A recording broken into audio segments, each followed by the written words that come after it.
Okay. If you wanted, we could wait another couple of minutes. And here's Kyle joining just now. Okay. But I'm starting the live stream, so it is on. Okay, there's Kyle.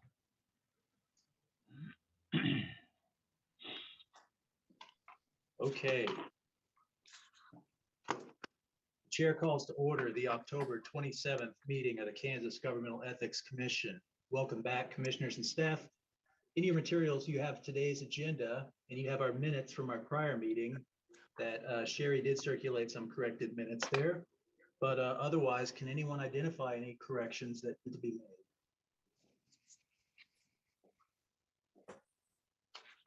Hearing none, do I have a motion to approve the agenda and amended minutes as written? I would make that motion. This is Kyle. Thank you, Kyle. Do I have a second on the motion? I'll second. Thank you, Amy. Any additional discussion? All in favor of approving the agenda and amended minutes as written signify by saying aye. Aye. Aye. Aye. All opposed say nay. The motion passes. Mark, have I been admitted? Yes, I hear you. Turning to today's agenda, we will begin with an executive director's report. So as you know, in November, the commission will approve the annual report. The annual report summarizes the activities of the commission in the calendar year. We also will include, as part of that annual report, legislative recommendations for the legislature to consider. Today we have the draft legislative recommendations. The first part of this, though, I've bifurcated the discussion today. Previously, we have always approached our legislative recommendations in the same way. We have essentially provided standalone recommendations and indicated that each of these are important to us, and then let the legislature decide which of them they would like to draft and introduce as individual measures. However, I'm not sure that that is the best strategic course in order to have some of these items passed, and some discussions with the legislature seem to confirm that suspicion as well. So today I want to talk about the procedural approach first. The first option that we have for procedure is simply to go about things the way we have been. We present items individually as standalone issues, and we don't play a role in the drafting or introducing of those items other than as requested by the legislature or revisers. Option two, we can group some recommendations. We essentially make an ethics mega bill for cleanup items that will have a number of cleanup provisions built into it. Typically, it results in a higher likelihood of success, though it is a deviation from how we typically approach these issues. It makes it a little more involved in the actual introduction process. Option three, I think, is perhaps the one most likely to achieve the results we want, but also has a few downsides as well. It uses the mega bill approach, but also ensures that we will be doing most of the actual bill drafting. It ensures that all of the issues we are concerned about are actually introduced in the legislation, and it ensures that everything that all of our recommendations actually do make it in front of the legislature. The downside is it's possible that the legislature is less likely to advance legislation if they aren't the ones who introduced it. Typically, we have our items introduced usually by the House Elections Committee, is usually where many of our items initiate, and it results in an interesting and fairly in-depth discussion on a number of our items, but not always all of them. So strategically, I think that option three may be the one that has the most likelihood of success, but it is also the furthest deviation from how we've proceeded in the past. So I didn't want to proceed differently from how the commission has proceeded in the past, unless the commission has indicated that you all are comfortable with me essentially taking on that role. I think you should use your best judgment and do it however you think is most likely to result in success. Yeah, I Hey, would Mark. agree. Hey, Mark, is there a way for, like, it almost is like a hybrid of 2 and 3, where on 3 we actually draft it, but it's still, we could have it, could there be someone who introduces it for us? We could draft it and ask if the Elections Committee or the Senate Ethics Committee would be interested in introducing it on our behalf, or if a legislator would, we can definitely explore that as an option. The only reason why I have a little bit of a hang up is that there on one or two of our even cleanup provisions sometimes are difficult to get introduced in the first place, not because of, I don't really perceive that there's a lot of opposition to them. It's just that there's only so much time in the legislative calendar to handle certain issues, I think. But I think that I can definitely start there. And if it looks like the committee isn't interested, or a legislator is not interested in introducing the package mega bill, then we can go further from there and see if we just introduce it ourselves at that point. But that's a good idea. Well, Mark, I would be suppose, too, that- comfortable. Yeah, I would be comfortable with that way that Amy suggested. Great. And also, what does the landscape look like as far as getting it on the calendar, fitting it into the schedule, or do you have any idea? Historically, our issues, about half to 2/3 of our issues end up being introduced in the House Elections Committee. The House Elections Committee has a good and in-depth discussion on the issue, sometimes has some amendments, and almost every time passes out our recommendations either unanimously or very close to unanimously. But when it's time to schedule them for floor debate, they are then we run into an issue where our issues are just not prioritized on the calendar. And we've tried different approaches to encourage that, but the last 3 years, all of our proposals have died at turnaround. Is there any percentage in introducing it both in the House and in the Senate? Recording in progress. We can do that. There has been a little bit more appetite on the Senate side to discuss the e-filing proposal in particular. Historically, the last few years, the House Elections Committee was the one that had the initial discussion on our items. Now, we have been able to present the items on the Senate side as well, but they haven't been introduced on that side as much. We've actually only had, I think, a couple of our items last year were introduced on the Senate side, but before that, the Senate had not introduced our items, allowing the House to move first. But yes, if either chamber passes it out on the floor before turnaround, then it will survive to the second half of session. As I know I'm preaching to the choir here, it's something you obviously know very well. So,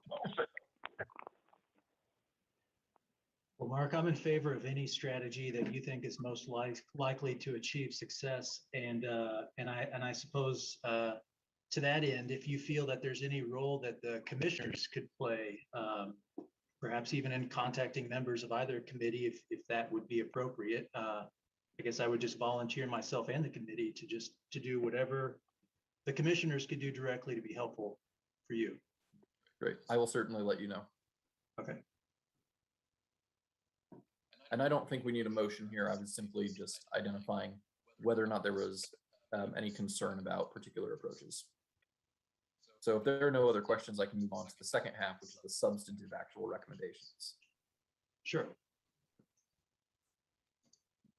The first item, I don't know if you've heard us talk about this before or not, but is mandatory electronic filing for state candidates. There's 42 states that currently require this. Kansas is one of the few remaining that allows state candidates to file on paper. This results in a lot of major cost and efficiency delays. Even with our new database, it still is going to result in delays because these are anything that's submitted on paper that is something that we're going to have to hand enter every line of every report and hand code all of that, which currently takes a period of months, which means that it takes a very long time to even begin the desk review process, significantly delaying enforcement of campaign finance laws.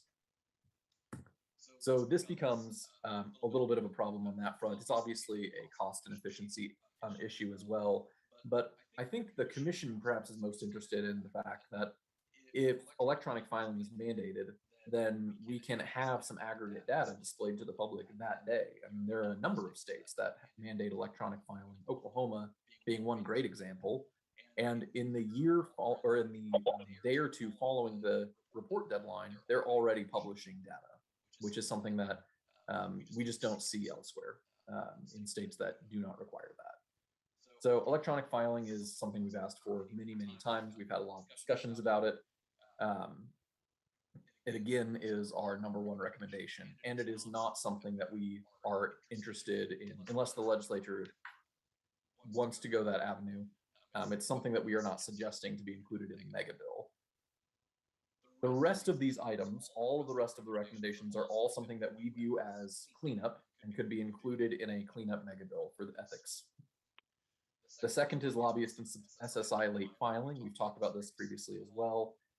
Essentially, it's a conflict that the law created a few years ago now, when they increased civil penalties for lobbyists and a few other filers as well. When they changed the language, it created a conflict in the law that made it not entirely clear, arguably, about when civil penalties begin, whether it begins from receipt of the failure to file or from when we send it. When we send the failure to file is usually when the clock starts for every other item for campaign finance, because these individuals know when those deadlines are. There's not really a reason for that deviation, and the way that the law is written seems to indicate that the intention was to have the civil penalty begin from the date that we send the item. The third item is other social media attribution. We again talked about this before.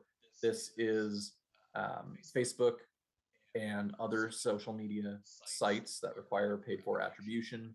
The statute requires that the paid for appear at the end of the item. There is no end of a Facebook page, so technically it is not possible to comply with the law. We have indicated to people that the best way to resolve that situation is to make sure that paid for attribution is clear and conspicuous on the site, but we think that this should be reflected in statute so that we are actually abiding by the text of the paid for statute. The fourth item is also cleanup, because we don't believe this was an intended omission when the law was originally drafted in 1981. When we are engaged in an investigation, we can have fairly free and open conversations with state employees that we believe are assisting us. For example, if we have an investigation regarding a bank issue, we can call up the state bank commissioner's office and ask one of their bank regulators to give us some information about the ins and outs of a particular field. We can't do that with federal officials, which is a little problematic at times. And we've discussed a particular scenario as well when it can become problematic. So we don't believe that federal employees were intended to be omitted from that statute. We think it simply was just not considered at the time. So simply adding that language should be fairly straightforward. This last item is the only new item for this year, and we do believe that it's something that could be included in cleanup as well. I don't believe that, because it's not a change in practice. We think that it's something that we can simply do away with. Right now, the statute requires that when we find probable cause on a complaint, we have to fix a public hearing within 30 days. But the problem is that we have meetings on the 4th Wednesday of the month. The next meeting may or may not actually be within 30 days. Also, we have for example, the December meeting, we have not held in 4 years. So if we find probable cause for anything in November, we can't set the public hearing within 30 days. So the commission typically moves things forward very quickly whenever we get to that point and we find probable cause. There really isn't a reason for the time period to be included in statute. It's our recommendation that we actually simply remove the 30-day requirement. But if the legislature is not comfortable with that approach, we can always discuss fixing a different time period than 30 days. But 30 days creates procedural obstacles that don't actually provide any additional service to respondents. But those are all of the legislative recommendations I have. I can take any questions about any of them. If you all have additions or if you want one of those recommendations removed, now is a great time to have that conversation. Mark, on the notice, couldn't we just go to the language that the hearing would be scheduled at the next regularly scheduled commission meeting as opposed to the 30 days? Yes, and that's another approach that Brett and I have discussed as well.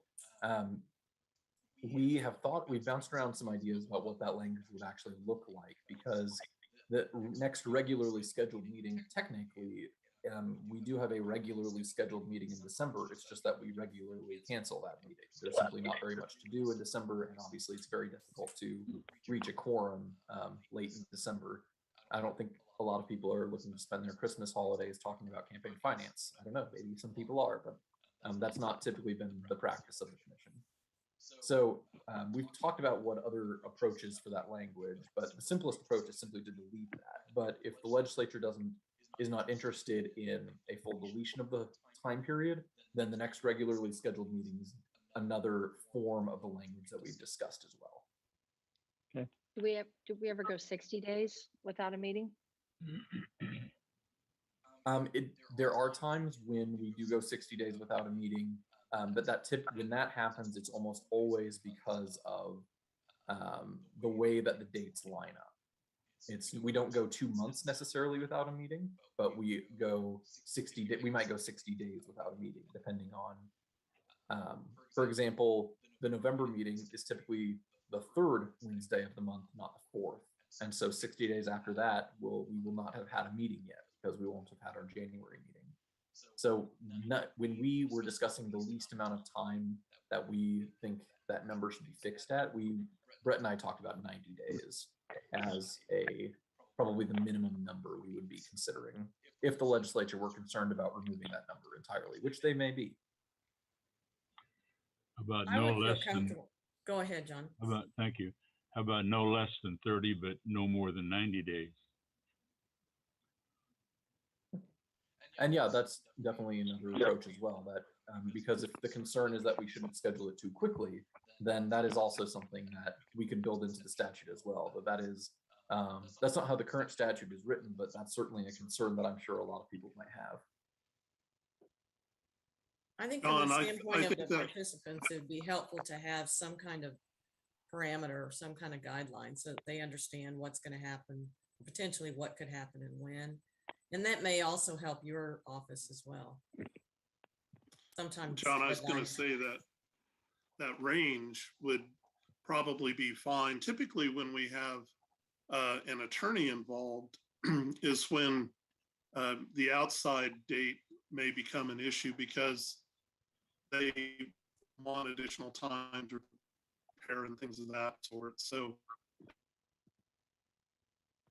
Well, we could treat that it's like usually not other than the You're breaking up, Brett. Brett, I think you're having some internet issues on your end. Well, following up on Brett, we could treat it like we do the criminal docket and simply say that it's within 90 days of the finding of, unless good cause. Now, of course, we make the finding, we either assess the time to the respondent or to the commission. And so that kind of eliminates that issue. If the attorney come in and they want time, it's assessed to them, and so the time clock doesn't run. Right, and you're right, they can always waive the right to that time period as well. Or we could always fix it at a particular time and decide we need a continuance if the commission approved that. So I think you're right that if we set the time period at 90 or 120 days or what have you, then especially when we're having discussions with an attorney representing someone, they could always simply waive that concern. Right. Brett, I'm sorry, you had some The internet. continuance is they waive. Oh, I don't know how much you heard of that, but as far as the outside range, in order to accommodate counsel that may be involved, we were thinking additional time beyond 30 days. I thought John's proposal was good because it gives us flexibility. That's all I really had to add. So when we, if that's the desire of the commission, I certainly can. When we actually submit the entire annual report for consideration in November, I can certainly talk with Brett and some of you that have had some specific thoughts about the parameter for that. We can definitely talk about 90 days or 120 days or other language that we've discussed as well. So I'll definitely talk with all of you about that if that's the direction you want to go, which I think is frankly more likely to pass the legislature anyway. Do we need a motion on these legislative recommendations? Not at this time. We'll have a motion to approve the full annual report in November. Alright. But for now, this is simply just open discussion. And I'm trying to get the general consent of the commission to determine which recommendations need some adjustment and if there's any additions or subtractions that need to be made. Sounds good, Mark. We ready to move on? I think so. I will note one quick item on the legislative recommendation for e-filing. I did add a sentence this year that the commission does not oppose a delayed initiation of the requirement until the next election cycle. I think that it's possible some legislators will be concerned about starting the e-filing requirement with the state elections coming up so quickly in 2022. I could see some pushback and some concern about that. Delayed implementation until 2023 or 2024 is fine with us, especially if it means that that's what it takes to get it into law. So I didn't think the commission would likely oppose that either, but I wanted to just draw your attention to that as well, that's the only difference from the previous e-filing recommendation we have made. That sounds like a good idea. Well, with the legislative recommendations done, we will turn back to the agenda, and we have 7 civil penalties to note for the minutes. Yes, we have 5 lobbyists. Jeanette Pryor, 6 days late for 350. Dennis Clary, 16 days late for 850. Jay McLaren, 32 days late for 1,000. Jim Carlskint, 33 days late for 1,000. And Mike Taylor, I believe that report may still be outstanding, but has passed the maximum for 1,000. We have 2 candidates as well that did not file, that have late filing of the January 10th report, an amended January 10th report, and that's Joshua Luttrell for DA. That's 30 days late, past the maximum for 300, and Carmen Anello, as treasurer, again past the maximum for 300. Okay, turning to the next item on the agenda, we have civil penalty waiver requests, and on that piece we have 3. We do. I think these are all going to be fairly. The issues are not always straightforward, but the ultimate decision I think is likely to be pretty straightforward. The first is Jeanette Pryor requesting a waiver of $300. This is a first-time offense. We have confirmed that they did attempt to file the report. They simply did not check the box indicating that they essentially, it's at the end of submitting a lobbyist report, there's a checkbox that says, I affirm that this is true, essentially. And that box simply just was not checked. So she attempted to submit it and was not able to, and did not receive any of our communications because she left employment with that organization. She did attempt to file, and she's never received a penalty before. She's also never been substantially late before. I would support waiver of that $300. I would so move. Thank you, Jerry. Do I have a second? I'll second. Thank you, Patty. Any additional discussion on the motion to waive with respect to Jeanette Pryor? Does this motion include all 3 or just one? I believe it's just the one. That's the one. Hearing no additional discussion, we'll take a vote. All in favor of approving the motion signify by saying aye. Aye. Aye. All opposed say nay. The motion passes. Mark, do you want to group the next 2? Yes, that's a great idea. So the next 2 are for Melanie Haas and her treasurer, Nathan Haas. These reports, there were 2 reports that were due, 2 amended reports. They were already 1 day late when she attempted to file them both. As you see from the extensive information that she provided, they did attempt to file the reports and had some confusion about the issue on that day. So essentially on that first day when they attempted to file those reports, this is the first day that civil penalties were accruing. So they were, I think, 16 days late at this point. That day, they each received $20 of civil penalties because $10 per report for each of them. So $20 per person. The remainder of the civil penalty is another $40 for each of them because one of the reports was submitted on that day. The other report was not, though it was their intention to submit that report. I don't, they even attempted to email us about it, but they had a typo in Kareem's name, as you can see from the email from the new treasurer, that prevented us from actually receiving the email. I would support a waiver of the $40 component of this request. So it leaves essentially $20 in place, simply because they actually don't dispute or contest that $20 of that $60. They're only contesting that $40 portion, at least by my reading.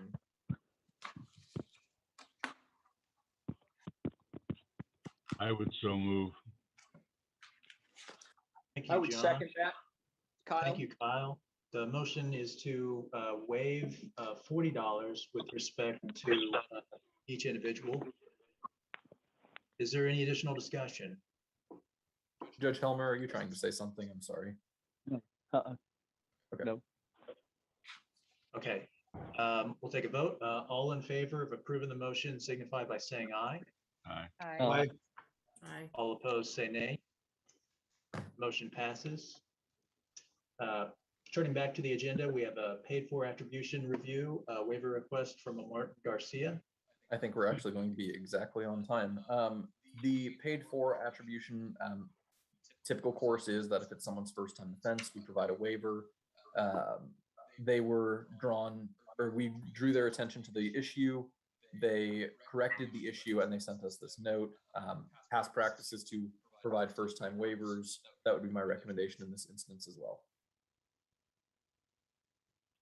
I have a motion. So moved. Thank you, Jerry. Do I have a second? I'll second. Thank you, Patty. Any additional discussion? All in favor of approving the motion signify by saying aye. Aye. Aye. Aye. All opposed, say nay. Motion passes. Turning to the agenda, we have a civil fine hearing for Eileen Horn. I understand we have Eileen Horn present. John? Would you like me to go forward with the hearing? Yes, unless Okay. there are any preliminary statements, Mark? I do not. That's it. Go ahead, John. This is John Solbach. I've been appointed to be the hearing officer in this matter. Does anyone have the case number? I don't have it in front of me. It's 2021 CF2. Okay, it's Mark Skoglund versus Eileen Horn, and this is a civil fine hearing. It's not a complaint, so the result will not be sent on to a prosecuting authority.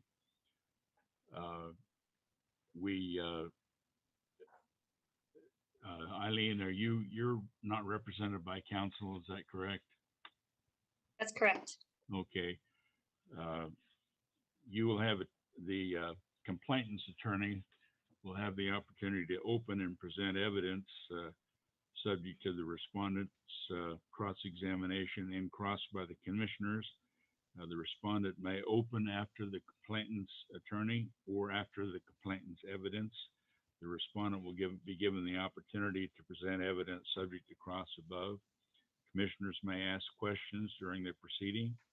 This hearing will be on the record, so please answer the questions verbally so that it can be recorded. And then after the hearing, the commission in open session will determine whether or not and how much a fine will be. Would I ask counsel for the complainant to state the appearances, please, for the record? Yes. Brett Berry, appearing on behalf of the complainant, Mark Skoglund, Director of the Kansas Governmental Ethics Commission. And he appears in person? Yes. And the respondent appears in person without counsel, pro se? That is correct, Your Honor. Okay. We usually have you plan to testify on your own behalf, Ms. Horn? I do. Okay. Judge, would you do the honors and swear her put her under oath for us? May I interrupt briefly? It's my understanding that the underlying facts are not really in contention. I don't think that it's a situation where the respondent is contesting the allegation that 2 checks were accepted during the time period as alleged in the notice of hearing. She is going to be at least testifying with respect to mitigation, so I think she should be sworn. Judge, if you would Sure. do that for us. Sure. Out of abundance of caution, Ms. Horn will do that. And unfortunately, I am remote and not able to access the videos. But if you'd raise your right hand, please. Solemnly swear the testimony you are about to give before the commission be the whole truth and nothing but the truth, so help you God. I do. Thank Now, you. You may I proceed. assume that our executive director will also be presenting testimony, but he's an attorney subject to the obligations under the ethics rules that attorneys are subject to. He's got to be candid with the tribunal. We're a tribunal, so I don't see this necessary that he be sworn. That assumption is correct. Okay.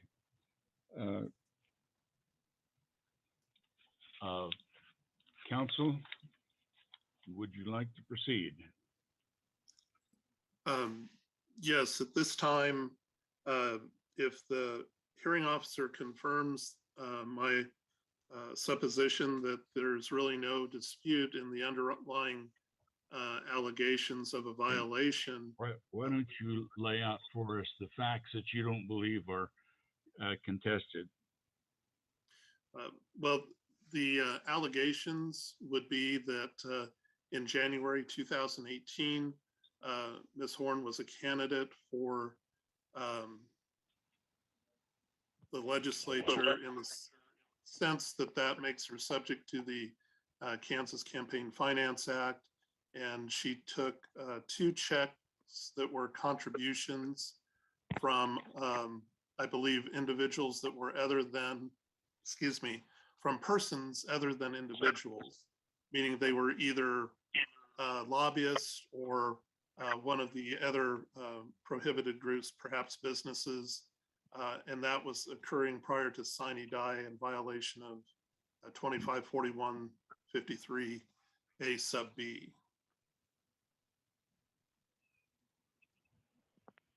Okay, Ms. Horn, you've heard his summary of the facts. Do you agree that those are uncontested? I do agree. Okay. Do you have something through your client that with respect to mitigation or aggravation, Mr. Berry? Yes, if you please, Mr. Skoglund will address the hearing or the commission. Mr. Skoglund. Thank you. So I'm going to discuss very quickly. I think this issue actually has quite a few mitigating circumstances that we should be taking into consideration, as well as one aggravating circumstance. To lay out the issue, this was an issue in 2018. Ms. Horn provided an email or sent an email to the commission to me asking for advice on what to do. She had received 2 checks that she could not accept, and she asked how to resolve them. She had asked the commission for that advice. We indicated they had to be returned. In July, after session was over, she had emailed us again and asked that she had received these 2 checks, held them till the end of session, and deposited them at the advice of a lobbyist and more senior legislators, which is still a violation in our view of 4153. We didn't realize at the time that the checks that were under discussion in July 2018 are the same checks that we had previously given advice regarding in January of 2018. So the mitigating circumstances is that Ms. Horn, during her time as a legislator, actually did very commonly ask the commission for guidance on particular issues. This isn't someone who lost our number. This is someone who contacted us regularly. The amount at issue is a relatively small amount. It's $200. Each check was $100. So it's smaller than what one might expect for the donor. It's also a self-reported violation. We wouldn't have known about the issue if she had not contacted us again in July of 2018. This is an issue we would have seen show up on a report and assumed that they were received in July, when in reality they were received in January and held impermissibly. And the last mitigating circumstance is that we don't usually fine for 4153A violations. This is not the typical course. The reason why we are here on a fine hearing is because of the one aggravating factor. And that's because in January, Ms. Horn requested guidance from the commission and then did not follow that guidance, which is a problematic circumstance for me. So I believe that this is more or less an issue of first impression for the commission, but there are a number of mitigating circumstances that we should be considering in addition to that one significant aggravating circumstance as well. Other questions from the commission of Mr. Skoglund? Hey, Mark, this is Amy. I have a question. So just want to make sure I'm clear. I wrote down the mitigating circumstances and then the aggravating circumstance. Would you also consider it a mitigating circumstance that senior legislators were giving incorrect advice? I think that may be something worth considering. I have a hard time determining whether or not that should be considered as a mitigating circumstance, given that we had provided guidance about what needed to occur and then it did not occur. But I certainly understand, even if it's not a direct mitigating circumstance, I certainly understand being in the position of being a freshman legislator with more senior legislators indicating to dispose of those particular checks in a way that was actually impermissible. So I understand where she is coming from on that particular issue. I have a hard time deciding whether or not that should be considered a mitigating circumstance or not. Okay. Would you also define a mitigating circumstance that because she replaced somebody, it didn't go through normal training that freshmen would go through? A mitigating circumstance or no? I have a hard time with that for the same reason, because the law is what it is. Those prohibitions apply. When you step into that seat, you have an obligation to ensure that you are complying with the laws. The normal training is something that she would not have received if she were appointed after that freshman orientation occurred. And my understanding, based on Ms. Horn's assertions, is that that is the case, that she would not have received that orientation training. However, this is someone who did contact us regularly, so she's aware that we are an entity that provides guidance on these issues, and had been instructed on how to avoid the issue. That's part of why I have concern about both of these circumstances as mitigating factors. I do think that they are relevant, but in this particular instance, there was direct instruction from the Ethics Commission about how to resolve the issue, and then competing argumentation about from more senior legislators and a concern about perhaps not being directly trained, which is true, and I think that's relevant. But in this instance, the specific way of handling the issue, she was provided those instructions. Do you have anything further, Amy? That's it. Thanks. Do you have other questions from the commissioners? Are there, Ms. Horn, do you have questions of Mr. Skoglund? No questions, sir. Okay. Is there anything further, Brett, that needs to come from your side? No, nothing further. Okay. Ms. Horn, would you like to address the commission with respect to what your take on this is?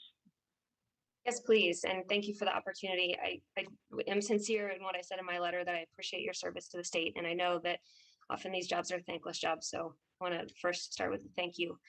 I provided written testimony, and I won't insult you by reading that to you today. I'm just happy to stand for any questions, offer any clarification.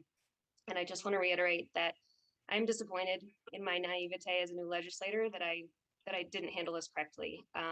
So I hope that the context I provided you can help in your decision-making process today. And happy to stand for it. Brett, do you have any questions of the respondent? Mark, do you have anything you'd like to ask? I do not. Okay. No. Are there questions from the commission? Okay.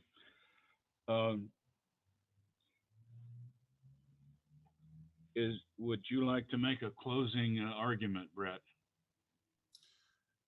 Well, I believe that in regard to this matter, given the uncontroverted nature of the underlying facts and the straightforwardness of the violation, that a fine would be appropriate.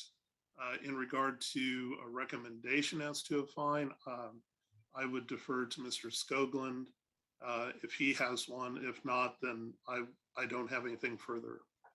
Mr. Skoglund, do you have a recommendation with respect to a fine? I do. I will admit that this was a very difficult issue to reach a recommendation on because of the significant number of mitigating circumstances and the fact that this is functionally an issue of first impression. We don't normally fine for this issue, and we don't normally have instances in which we provide guidance and that guidance is not followed. So it's a very difficult circumstance. My recommendation is $250 as a fine. I think that serves an effective deterrent for other people who might proceed in this course. I don't believe that there is any need for a deterrent effect for Ms. Horn individually. My understanding, I do believe that she is sincere in her assertions. Are there questions from the commission of Mr. Skoglund or Mr. Berry? The only thing I just want to make sure you're saying one fine of 250, right, Mark? That is correct. It's my view that we should view, even though there are two checks at issue, it's my view that we should view this as one instance of a violation. Okay, just wanted to confirm. Thanks. Further questions from the commission? Ms. Horn, would you like to close and make a recommendation with respect to a fine? No, thank you, sir. Okay. Are there questions of Ms. Horn? Okay. Well, we've heard the evidence, commissioners. What is your desire? I would move that based upon the proffer of our counsel, statements of our executive director, and the stipulation to those statements and proffer by Ms. Horn, that we find that there is a violation. I would also move that based upon the fact that this was a self-reported matter that otherwise we would not have knowledge of or would have extreme difficulty finding that information. There was clearly an error in judgment in referring back to other parties other than Mr. Skoglund, as she had reached out before and been given solid advice of what to do.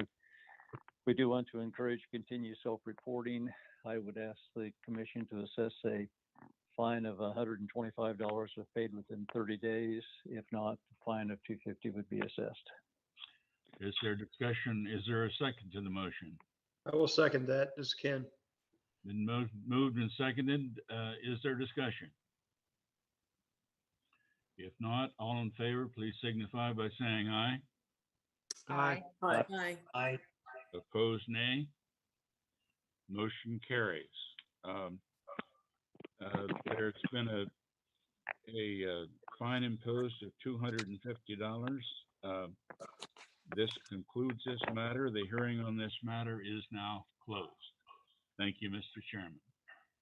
Thank you, John. And to clarify, the motion was, for my reading, a fine of $250 reduced to $125 if paid within 30 days, just so we're all clear on that for the record. Okay, is that correct, Mr. Helmer? Yes, correct. Okay, I'm sorry, I missed that part. Thank you, Mr. Chairman. Thank you, John. Thank you, Ms. Horn, for attending this hearing. Mark, unless you think there's a reason, Ms. Horn, you are free to leave. Thank you very much. Oh, Thank you. You also you. should know that you can pay that fine out of your campaign funds if you so desire. Oh, I'm not a legislator anymore, and I don't have an active campaign account, but thank you. Thank you. All right. Take care. All Bye. right. Thank you, everyone. Well, turning back to the agenda, I can see the next item is we have two public hearings, complaint 711 and 712, that we'd scheduled in our prior meeting for Elliot Adams and Jeffrey Zarmsla. Mark, what is the status here? For Mr. Adams, complaint number 711, my recommendation is that we continue the matter until November so that we can secure service on that item. We need to take a motion. Yes. Okay, So moved. thank you, Jerry. Do I have a second on the motion to continue until the November meeting? Seconded, Ken. Thank you, Ken. Any additional discussion? All in favor of approving the motion to continue complaint 711 until 3 weeks from now, our November meeting, signify by saying aye. Aye. Aye. Aye. Aye. All opposed say nay. Motion passes. Complaint 712, Mark? We do have service confirmed on 712, and so we can proceed with that item. You wish me to go ahead with the hearing, Mr. Chairman? Yes, John. Go ahead. Okay. My name is John Solbach, and I've been appointed as the hearing officer in this matter. Complaint number 712, Mark Skoglund versus Jeffrey Zambrzilla. I may not be saying that right. I hereby call this hearing to order. This is a complaint, so the results of our hearing will be forwarded on to a prosecuting authority. We can remain silent as to the recommendation, or we can recommend to the prosecuting authority that they take no further action after the conclusion of the hearing. Is the respondent here? No. Okay. Do you wish to go forward finding that he's in default? Yes, I think that'd be appropriate. Okay, I won't go through the hearing procedures because he's not here. And I'll just turn to you, Brett, to make your opening and present your evidence. Okay. Thank you. May it please the commission and the hearing officer as well. In this matter, the allegation is that the respondent failed to file amended reports based upon a request by the Governmental Ethics Commission office, and failure to do that is a violation of KSA 25-4167, and by virtue of KSA 41 or 25-4148, a Class A misdemeanor. The commission would also have the authority to fine up to $5,000 for a first offense, which this would be a first offense, and that's pursuant to KSA 25-4181. Essentially, the proffer would be in a hearing of this matter. I would present evidence on behalf of the executive director complainant that upon the findings by Karina Renna in our office, that the beginning balance of zero is listed on the January 10th, 2021 report was not the same as the ending balance of the October report, which was $3,586.69. An amended summary front page would need to be submitted in order to give the correct beginning balance of $3,586.69. The January 10th, 2021 report also needed amendment due to his using of a cover sheet that was for calendar year 2020, and also two other matters that needed correction. And in light of these four matters, the request for an amended report was submitted to the respondent by Ms. Renna. Those amended reports have not yet been filed. There has been communication between Ms. Renna and the respondent about the need to correct these. He was made aware of today's hearing first by a notice of hearing, which was served at his address in Grand Blanc,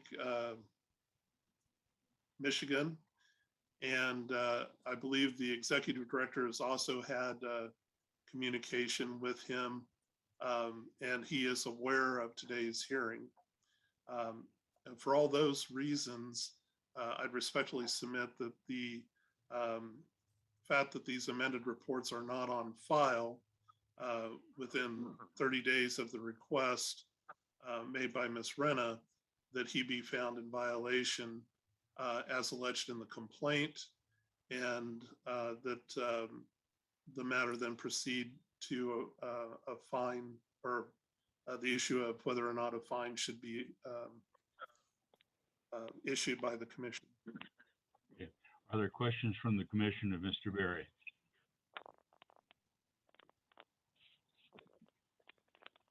Okay. Mr. Berry, do you have a recommendation with respect to a fine if we find he is in violation? Thank you. I would defer to Mr. Skoglund. Do you have a recommendation for the commission, Mr. Skoglund? I do. Our typical course in these instances, when a report is outstanding and still is outstanding at the date of when we arrive at a complaint hearing many months down the road, typical practice is to assess the maximum of $5,000 for the outstanding report and provide a reduction to a lower amount if filed and paid the lower amount within 30 days.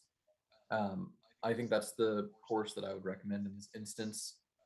I do think that of the 4 items on the error and omission notice, 3 of them are fairly straightforward technical issues that are pretty minor. One of them is a contribution that was misreported, essentially, which is a slightly more concerning issue. But all of those issues should be able to be resolved rather easily from Michigan.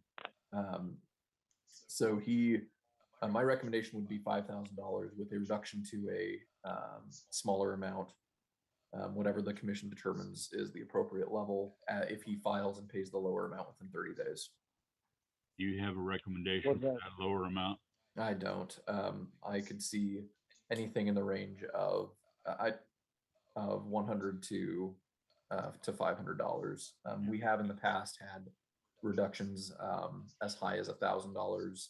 A couple of times I think we've done 2,500. It depends typically on the circumstances. There just aren't a lot of circumstances here to consider. So I think right around that 500 level is probably where I would default to. Are there questions from the commission? What about a referral? Do you recommend that we ask the prosecuting authority to take further action, or do you want to be silent, or do you think that we should recommend that they prosecute? I have no recommendation other than to note that a referral, even if made, is not always very likely to result in prosecutorial action on a non-filed report. Right. But I'm comfortable with any of the 3 options. Okay. Are there further questions from the commission? Yes, I just wonder if there's been any explanation for the lack of failure to file. There is not. He moved to Michigan, and we did have some conversations with him. If you give me one moment here. Are there further questions? We had indicated to him via email that we would postpone the hearing if he committed to resolving the issue and filing the amended report by November 15th. He responded to that by saying he had no idea when he would return to retrieve the records. He's been hospitalized 3 times in Michigan, lives on disability, and takes a lot of medication. He said, "I'm sorry, my life is interfering with the Republican agenda in Kansas. That said, I filled out every form to the best of my ability and moved on with my life. Perhaps it's time Kansas should too."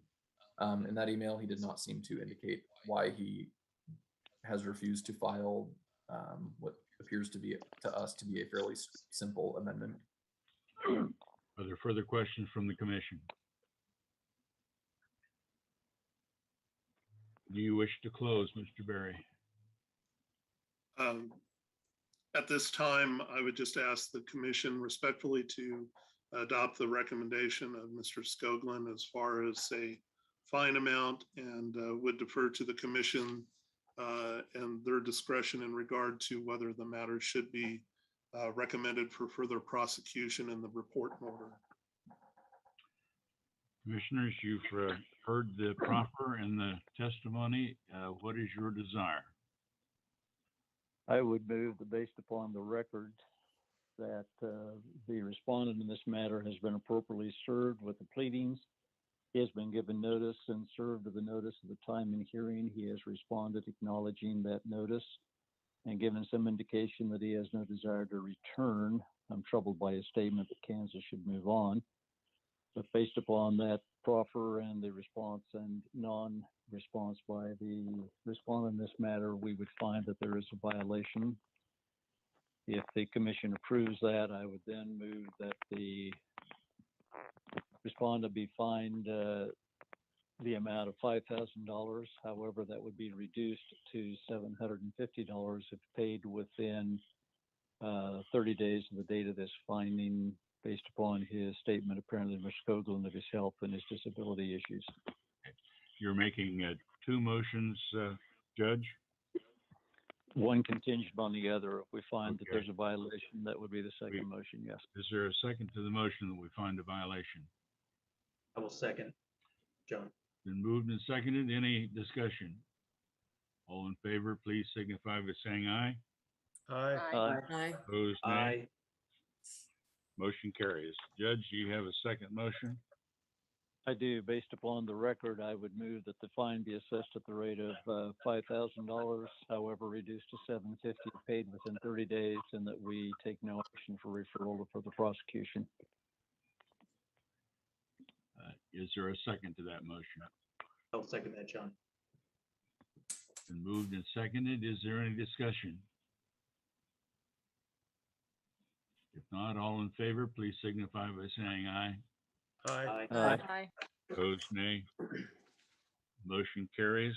That concludes this matter, and the hearing on this matter is now closed. Thank you, Mr. Chairman. Thank you, everybody. John. Thank you, Brett. Thank you, Mark. Thank you, Jerry. Turning back to the agenda, we have executive session. Mark, do you have an idea of how long we need to reserve? Have exactly 2 p.m. right now. You're on mute, Mark. I think we have either somewhere between 5 and 7 minutes. I think we should knock Okay, things I out have pretty 2 quickly. o'clock right now. Let's set it for 2:08. Kyle, can you do us the honor? I'm on it. For good cause pursuant to KAR 19-6-2, I move to recess this open meeting until 2:08 p.m. for executive session with staff present to discuss matters related to complaints, audits, or investigations made confidential pursuant to KSA 25-4161 and 25-4165. Justification for executive session is to consult with Commission's attorney, which is within the attorney-client privilege as provided for in KSA 75-4319, subparagraphs B2. Thank you, Kyle. Do we have a second on the motion? Second, Ken. Thank you, Ken. Any additional discussion? All in favor of approving the motion to enter into executive session signify by saying aye. Aye. Aye. Aye. All opposed,